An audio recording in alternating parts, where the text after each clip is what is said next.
Typically, when a country's gone through a genocide, the major focus is on the genocide itself, the murders that have happened, how many people were killed. What's often ignored, and especially in Cambodia, is the post-genocide effects on the country as a whole. And as we look at that country, we are astounded by the effects upon the population that is often ignored and not noticed by most of the world. The saddest thing that I saw when I was in Cambodia was the day that we went to one of the places where the Khmer Rouge brought all these people, and it was kind of an internment camp. And they had pictures of all of these people that entered into this camp. Being able to see a little bit of what these people went through, I still can't wrap my head around all of the terrible things that went on there. People that survived the killing fields today are adults. They watch their family, they watch their friends, they watch people all around them being murdered by a Khmer Rouge that was intent on finding people that they considered to be a threat to the society, to their power.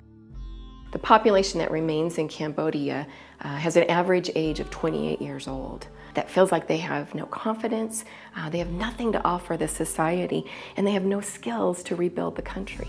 They don't seem like they progressed as much as you would think after 30 years. Looking at pictures from back then to now, a lot of the houses look the same, the city looks the same, so they kind of just seem like they're stuck back in that time still.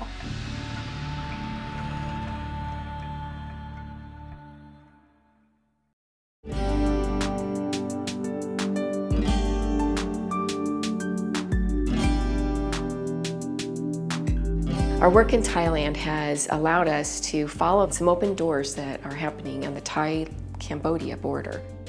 In that region are a number of minefields that have been cleared, and we've been able to establish a relationship with the community there called the Minefield.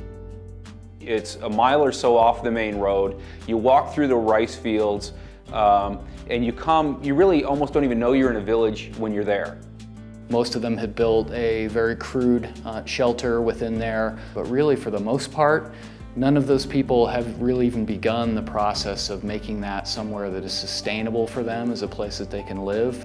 There's people in this relatively small area starting a brand new community, yet there's no sense of community. They are there with nothing to do, no schooling, no path to be anything but squatters, really, on this land.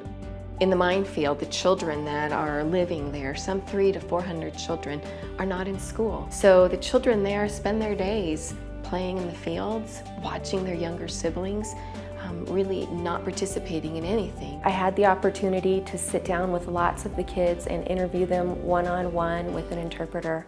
And it was really neat to hear that they all had such great hopes and dreams for their futures. Many of them wanted to be doctors, nurses, lawyers, teachers, but really, without school, they don't have the opportunity to make those dreams come true.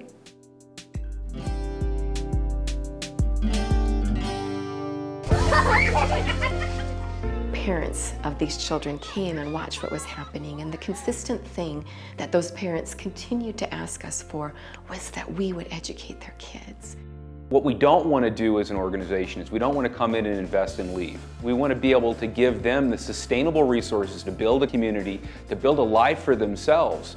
And by having a community center, by having a common place for them to be able to come together as a community, they have a future that I don't think they have on their own. Adding the elements of community to the situation in the minefield is really where we can have the biggest impact. Really show them something that brings self-worth to their lot.